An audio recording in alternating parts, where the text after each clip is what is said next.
नमस्कार दोस्तों। बहुत समय पहले की बात है। एक छोटा सा गांव था मल्लपुर। वहाँ एक लड़का था जिसका नाम था आरव। आरव मेहनती था, शांत था, पर हर किसी को लगता था कि वो किसी काम का नहीं। न खेलने में अच्छा और न पढ़ाई में तेज। उसका खुद से भरोसा ही उठ गया था। एक दिन गांव में ये बात फैली कि बुद्ध अपने शिष्यों के साथ पास की पहाड़ी पर ठहरे हैं। आरव भी खींचता चला गया। बुद्ध वटवृक्ष के नीचे बैठे थे। शांति फैली हुई थी। आरव धीरे धीरे आगे बढ़ा और बोला, भगवान, मेरे भीतर कुछ भी खास नहीं है। सब कहते हैं मैं कमज़ोर हूँ। मुझे खुद भी ऐसा लगने लगा है। क्या मैं वाकई में कुछ नहीं कर सकता?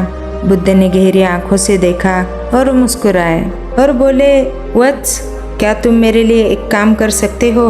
आरव बोला, हाँ भगवान। बुद्ध ने एक लकड़ी की छड़ी उसे दी और कहा, इस छड़ी को लेकर पहाड़ की दूसरी तरफ जो गुफा है उसमें जाओ। वहाँ तुम्हारी छाया तुम्हारा इंतजार कर रही है। उसका बिना डरे सामना करो और वापस आकर मुझे बताओ कि क्या देखा। आरव हैरान था, लेकिन बुद्ध की बात को मना करना भी असंभव था। आरव जैसे ही गुफा में पहुंचा, उसे अपनी ही छाया दिखाई दी। लेकिन ये छाया अजीब थी, बड़ी, डरावनी और तेज आवाज में बोली, तू असफल है, तुझमें कुछ नहीं है, सब सही कहते हैं। आरव डर गया, लेकिन बुद्ध की बात याद आई, सामना करो, डरो नहीं। वो डटा रहा।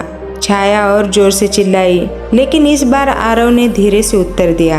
आरव बोला, हो सकता है कि मैं अभी असफल हूँ, लेकिन इसका मतलब ये नहीं कि मैं हमेशा ही रहूँगा। मैं सीख सकता हूँ। छाया की आवाज़ धीमी हो गई। जैसे ही आरव ने स्वीकार किया कि उसमें सीखने की शक्ति है, छाया धीरे धीरे बदलने लगी और अंत में उसमें से रोशनी निकली। वही छाया अब आरव के भीतर की ताकत बन चुकी थी। आरव दौड़ता हुआ वापस आया। उसके चेहरे पर डर नहीं, आत्मविश्वास था और बोला, भगवान, वो छाया में खुद था। जो बातें मैं खुद को रोज करता था वही डर बनकर सामने आई थी। लेकिन जब मैंने स्वीकार किया कि मैं बदल सकता हूँ तो डर चला गया। बुद्ध बोले, वत्स, यही तुम्हारी शक्ति है। जब इंसान खुद को अस्वीकार करता है तो वह अपनी ही छाया से डरता है, लेकिन जब वो खुद को समझ लेता है, स्वीकार कर लेता है, तो वही डर उसकी ताकत बन जाता है। आरव गांव लौटा। अब भी वो वही था, पर भीतर से पूरी तरह बदल चुका था।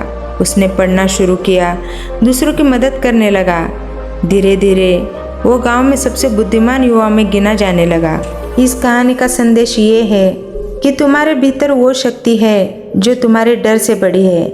उसे पहचानो, खुद को स्वीकारो और फिर देखो छाया कैसे रोशनी में बदलती है। बुद्ध आगे कहते हैं, अपनी अंदर की शक्ति कैसे पहचाने और कैसे बढ़ाए। स्वीकृति से शुरुआत करो। परिवर्तन की पहली सीढ़ी है स्वीकृति। जब तक तुम खुद को नकारते रहोगे, शक्ति तुमसे दूर रहेगी। जो तुम हो, जैसे भी हो, पहले उसे स्वीकारो, फिर देखो कैसे परिवर्तन आता है। भीतर की छाया को पहचानो। हर मनुष्य के भीतर एक छाया होती है जो उसके अपने शब्दों से बनी होती है। जब तुम कहते हो, मैं कमज़ोर हूँ, मैं हार जाऊँगा, तब तुम खुद अपनी छाया रचते हो। पहले उस छाया को देखो, उसे पहचानो, तभी उसे पार कर पाओगे। उस छाया से लड़ो मत, संवाद करो। डर से लड़ना नहीं, उसे सुनना सीखो। अपने डर से पूछो, क्या तू सच है? फिर उत्तर दो, मैं सीख रहा हूँ, मैं बदल रहा हूँ, मैं वही नहीं रहूँगा जो आज हूँ। संवाद से भय गलता है। छोटे कदमों से बड़ा परिवर्तन लाओ। हर दिन कुछ ऐसा करो जो तुम्हें डराता है। छोटा काम, जैसे किसी से अपनी बात कहना या कोई नया कौशल सीखना।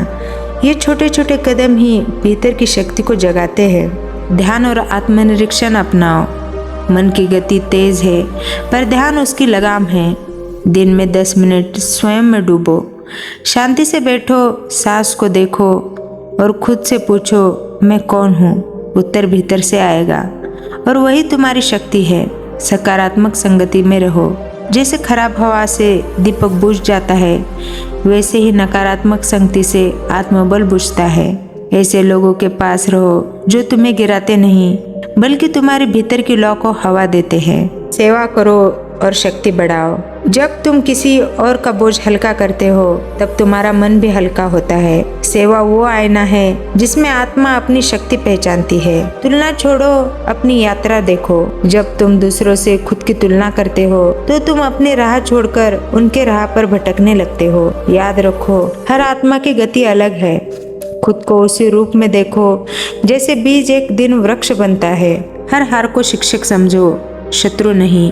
हर हार कोई अंत नहीं, वो संकेत है कि कुछ सीख बाकी है। असफलता वो शिक्षक है जो तुम्हारी शक्ति को उभारता है। उससे भागो मत, उसका पाठ समझो, तब तुम अमूल्य बन जाओगे। बुद्ध कहते हैं, वत्स, शक्ति तुम्हारे बाहर नहीं भीतर है। वो तुम्हारे विचारों में, तुम्हारी स्वीकृति में और तुम्हारे हर कोशिश में है। तुम्हारी छाया भी तुम्हारा ही एक हिस्सा है। उसे स्वीकारो और फिर वही रोशनी बन जाएगी।